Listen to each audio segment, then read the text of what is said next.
नमस्कार, आपके साथ मैं हूं दीपशिखा भारद्वाज और आप देख रहे हैं न्यूज स्टेट और पहाड़ समाचार में आपका स्वागत करती हूं। और चलिए बुलेटिन की शुरुआत हम करेंगे सबसे पहले कुदरत के कहर के साथ, जहां पर पहाड़ इस समय मुश्किल में है। क्योंकि बात सबसे पहले उत्तरकाशी की कर लेते हैं।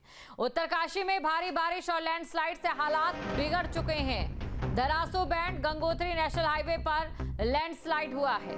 गंगोत्री नेशनल हाईवे पर लैंडस्लाइड से भगदड़ मच चुकी है। लैंडस्लाइड की चपेट में आने से बाल बाल बचे यात्री। लैंडस्लाइड के चलते गंगोत्री नेशनल हाईवे पर आवाजाही बंद कर दी गई है। बड़ी खबर आपको बता रहे हैं, तस्वीरें आपके सामने हैं, जहां लैंडस्लाइड की चपेट में आने से बाल बाल बचे यात्री। लैंडस्लाइड के चलते तस्वीरें एक बार आपको दिखा देते हैं। तस्वीरों में आप देख सकते हैं, साथ ही साथ ग्राफिक्स के जरिए वो जगह भी आप देख सकते हैं जहां पर ऑरेंज अलर्ट जारी किया गया है। और पहाड़ी से गिरता लगातार ये मलबा इस बात की गवाही दे रहा है कि इस समय मॉनसून पहाड़ में किस कदर कहर बरपा रहा है। पहली तस्वीर आपके सामने ये जो है, आप देखिए, जहां पर पहाड़ों से लगातार मलबा गिर रहा है।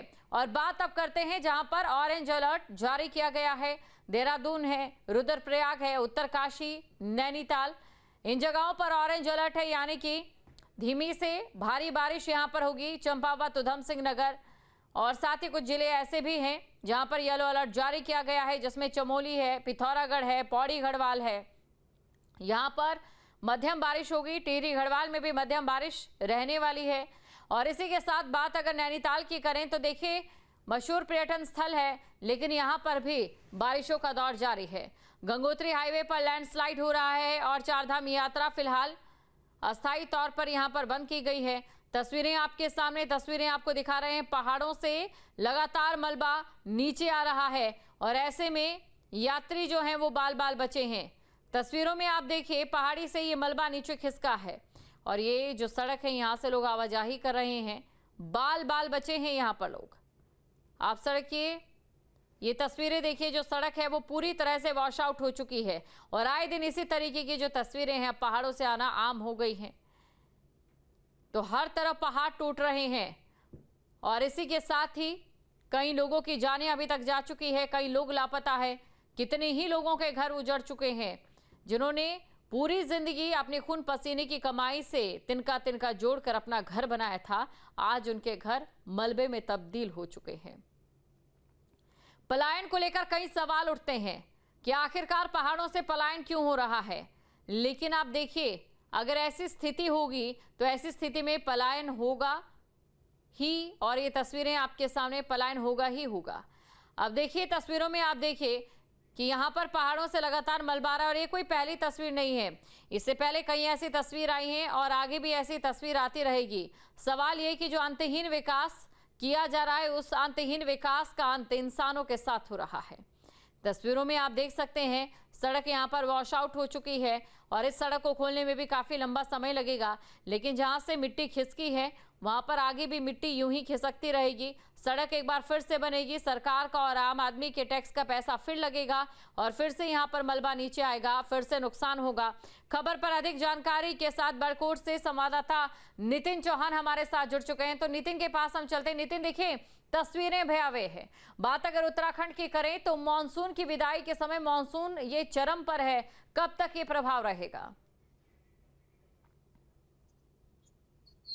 देखिए दीपशिखा, पुराने बुजुर्गों की एक जो कहावत है, या फिर यूं माने की एक मान्यता भी रहती है कि 18 गते सावन और 12 गते भाद्रपद।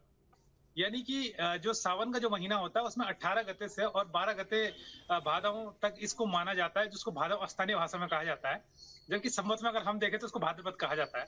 तो 12 गते के बावजूद भी आज अगर हम देखें तो करीब आज करीब करीब 12 से 21 या 22 गते जा चुका है भाद्रपद का।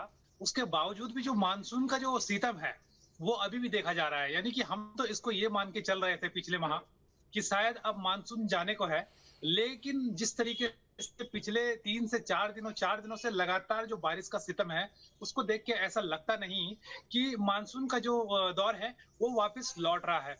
दीपशिखा, हम लगातार इसमें देख रहे हैं कि जिस तरीके से पिछले माह की बात करें, अगस्त माह की बात करें, उत्तरकाशी जिला ही नहीं पूरा उत्तराखंड इससे बिल्कुल अछूता नहीं रहा। और मानसून सीजन में अलग अलग जो तस्वीरें हैं वो सामने आई है। यानी कि हम ये मान के चल सकते हैं कि पूरे साल भर में जो विकास के कार्य 10 महीने 11 महीने में जो किए जाते हैं, वो महज मानसून की एक बारिश से ही उस पे पूरी तरीके से पानी फिर जाता है।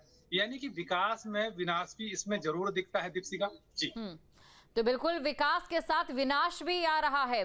और इसी के साथ देखिए एक चीज है नितिन, अक्सर हम पहाड़ों की बात करते हैं तो पलायन का जिक्र होता है, पलायन को लेकर नीतियां बनती है, पलायन को लेकर चर्चाएं होती हैं, पलायन को लेकर मैनिफेस्टो में वादे किए जाते हैं। लेकिन पलायन कैसे रुकेगा जब हालात इस तरीके के होंगे? कौन पूरी जिंदगी भर के अपने खून पसीने की कमाई जो लोग मलबे में तब्दील होते देख रहे हैं, उनसे पूछे पलायन क्या होता है और पलायन क्यों जरूरी है। तक इसको माना जाता है, जिसको भादव स्थानीय भाषा में कहा जाता है, जबकि संवत में अगर हम देखें तो उसको भाद्रपद कहा जाता है।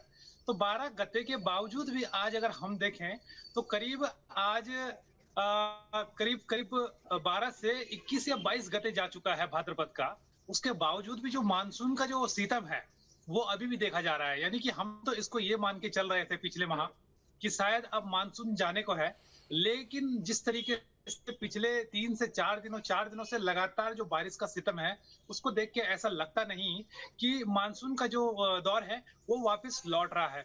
दीपशिका, हम लगातार इसमें देख रहे हैं कि जिस तरीके से पिछले माह की बात करें, अगस्त माह की बात करें, उत्तरकाशी जिला ही नहीं पूरा उत्तराखंड इससे बिल्कुल अछूता नहीं रहा। और मानसून सीजन में अलग अलग जो तस्वीरें हैं वो सामने आई है। यानी कि हम ये मान के चल सकते हैं कि पूरे साल भर में जो विकास के कार्य 10 महीने 11 महीने में जो किए जाते हैं, वो महज मानसून की एक बारिश से ही उस पे पूरी तरीके से पानी फिर जाता है। यानी कि विकास में विनाश भी इसमें जरूर दिखता है दीपशिका जी। तो बिल्कुल विकास के साथ विनाश भी आ रहा है। और इसी के साथ देखिए एक चीज है नितिन, अक्सर हम पहाड़ों की बात करते हैं तो पलायन का जिक्र होता है, पलायन को लेकर नीतियां बनती है, पलायन को लेकर चर्चाएं होती हैं, पलायन को लेकर मैनिफेस्टो में वादे किए जाते हैं। लेकिन पलायन कैसे रुकेगा जब हालात इस तरीके के होंगे? कौन पूरी जिंदगी भर के अपने खून पसीने की कमाई जो लोग मलबे में तब्दील होते देख रहे हैं, उनसे पूछे पलायन क्या होता है और पलायन क्यों जरूरी है। देखिए, जहां तक पलायन के शब्द की बात रही तो हम अक्सर देखते हैं कि पलायन का जो सबसे बड़ा कारण रहता है वो रहता है शिक्षा, चिकित्सा और रोजगार। लेकिन अब जिस तरीके से हम देख रहे हैं कि गांव-गांव में जिस तरीके से स्थितियां सामने आ रही है, बरसात के बाद जो बरसाती जो सितम है वो इस तरीके से अपना कहर ढा देता है कि कहीं सड़कें पूरी तरीके से बंद हो जाती है, तो कहीं खेत खलियान पूरी तरीके से नदी के बहाव में बह जाते हैं। यानी कि जो जल प्रलय है, जल प्रलय भी अब सबसे बड़ी वजह जो है पलायन में दिख रही है। और हम लगातार अगर हम पिछले कई सालों से अगर देखें तो गांव में ऐसी स्थितियां बन जाती है कि अभी भी अगर आराकोट क्षेत्र की अगर बात करें तो आराकोट क्षेत्र जो है देहरादून उत्तरकाशी का बॉर्डर तो है ही, इसके अतिरिक्त जो है उत्तराखंड और हिमाचल का भी बॉर्डर ये एरिया है। 2019 की याद है हमें, अभी तक हमने उसमें रिपोर्टिंग बहुत अच्छे से की थी। 18-19 अगस्त 2019 की ये बात है जब वहां पे जल प्रलय आई थी, और जल प्रलय में आज तक भी जो है वहां के हालात सामान्य नहीं हो पाए हैं।